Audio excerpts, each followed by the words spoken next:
Hello everyone. Today we will discuss about venturimeter. It is a device which measures the rate of flow of a liquid through a tube.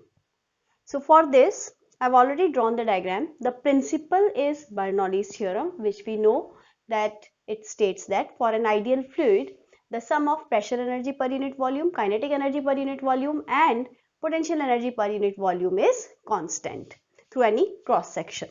So if we consider a pipe having wider opening over here, narrow opening over here, wider opening again over here, a manometer is connected to this venturimeter, and this manometer is having a liquid of low density such that there is no mixing of the liquid flowing through the wider pipe and the manometer.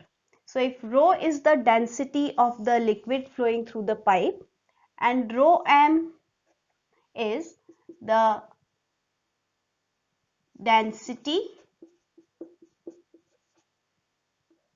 of liquid in manometer, and as I told you, this density is low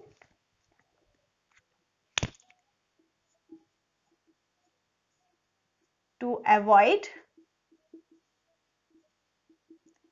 mixing, right? So from here we can write down that here the cross sectional area of this wider cross section is suppose A1, and the cross section area of this narrow cross section is suppose A2. V1 is the velocity of the fluid at this cross section. V2 is the velocity of fluid at this cross section. Then by equation of continuity we can write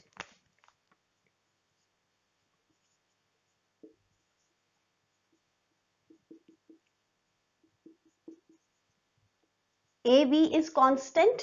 By equation of continuity we know that A into velocity at any cross section is constant. So if we are considering the two cross sections, the first cross section here and the second cross section here, then we can say that A1 into V1 is equal to A2 into V2, right? Then we can consider that the pressure of this liquid flowing through this cross section is P1, and the pressure of the liquid flowing through this cross section is P2. The liquid is flowing through the horizontal level, so that means we can say that the potential energy is same at both the cross sections. So we can reduce our Bernoulli's theorem into an expression like this.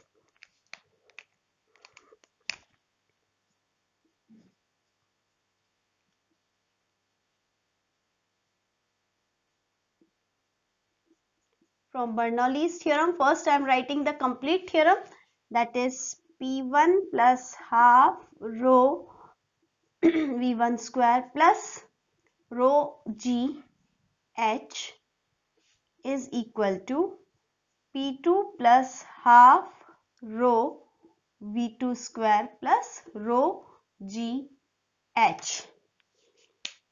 So I am mentioning here why this H is taken same in both the cases at both the cross sections, because liquid is flowing horizontally. So this height will be same. So you can say that the potential energy per unit volume will also be same. So here the expression will now become P1 plus half rho V1 square is equal to P2 plus half rho V2 square. From here we can rearrange it. P1 minus P2 is equal to half rho V2 square is already here. We shift it to the right side.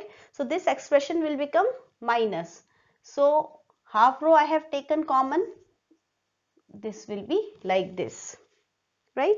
So if we consider the manometer tube, if the height difference of the liquid in the two legs of the manometer is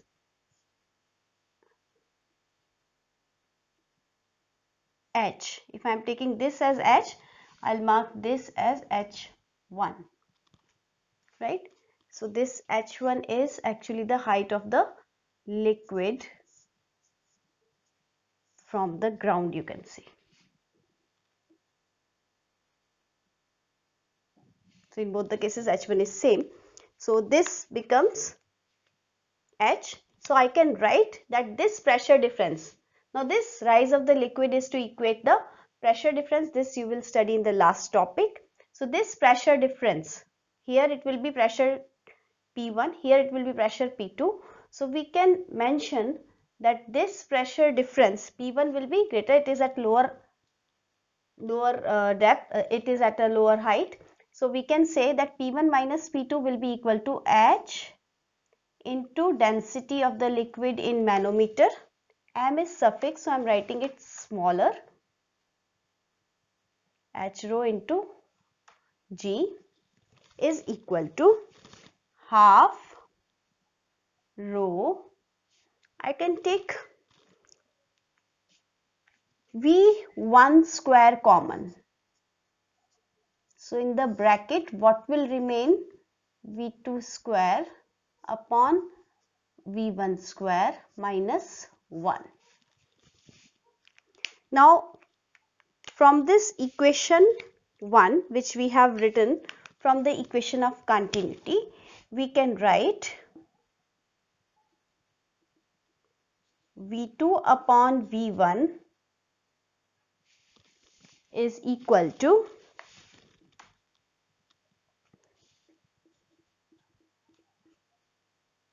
A1 upon A2, and this I am marking as equation 1, this I am marking as equation 2.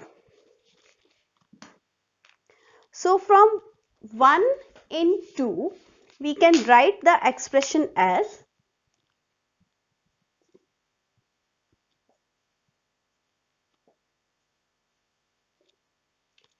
H rho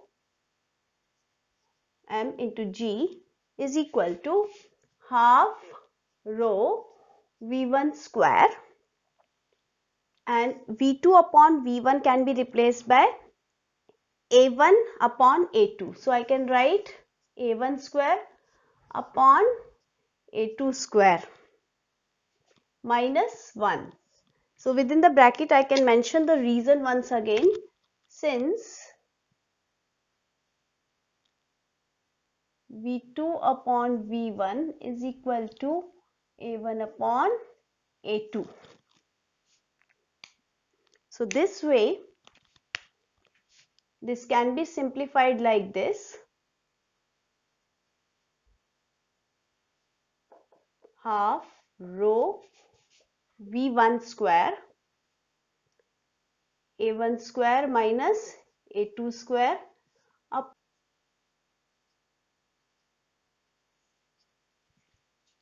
On solving, we will get 2H rho G into A2 square. So this will go towards this side upon rho A1 square minus A2 square, and this will be here only. So if we take the square root,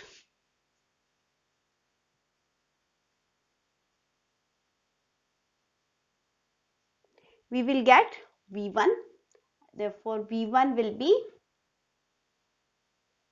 under root of 2H rho M into G into A2 square upon rho A1 square minus A2 square. I can take this A2 outside the square root. So this will be A2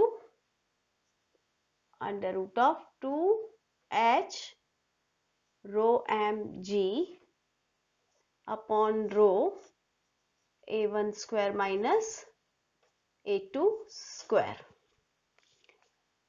Now we have to find the rate of flow of liquid through a pipe. Rate of flow of liquid through a pipe means volume per second. So if you remember, if we have a cross section area of A over here and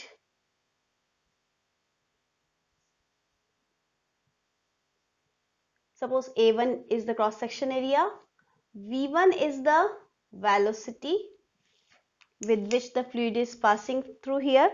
So if I want to find the volume, so volume can be found by finding this distance.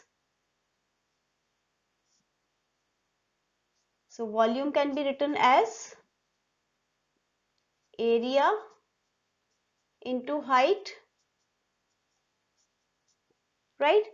And how can we find the height if I know the velocity? We know that the velocity is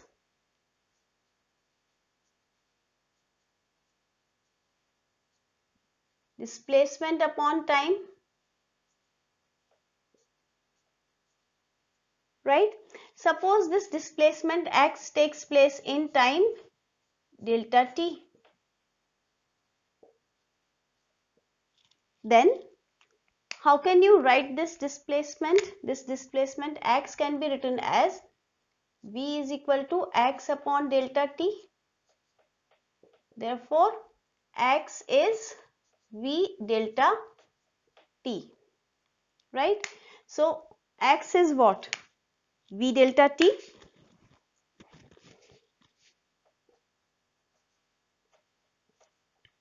So therefore volume will be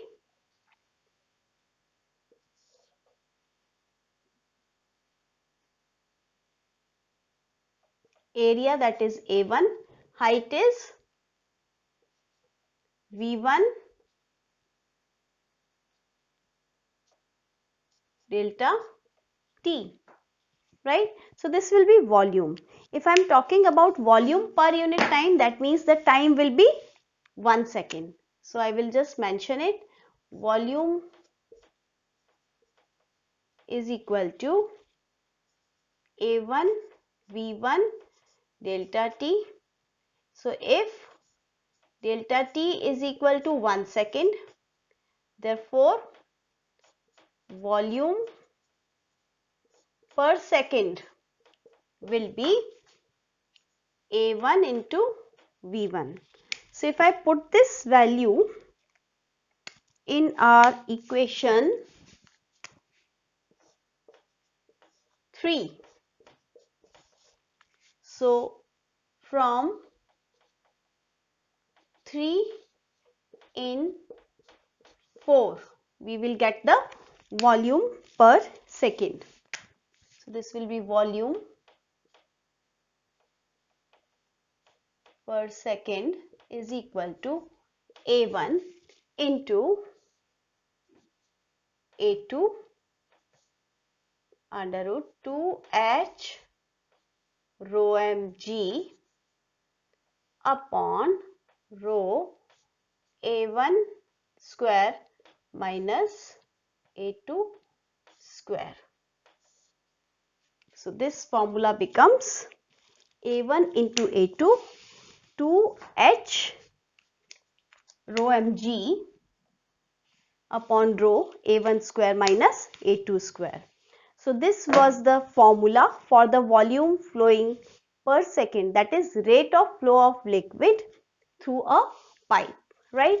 So V1 is the velocity at the broader cross section area here. That's why the height of the liquid column is more in case of narrow cross section area. So that's all for now. Have a nice day.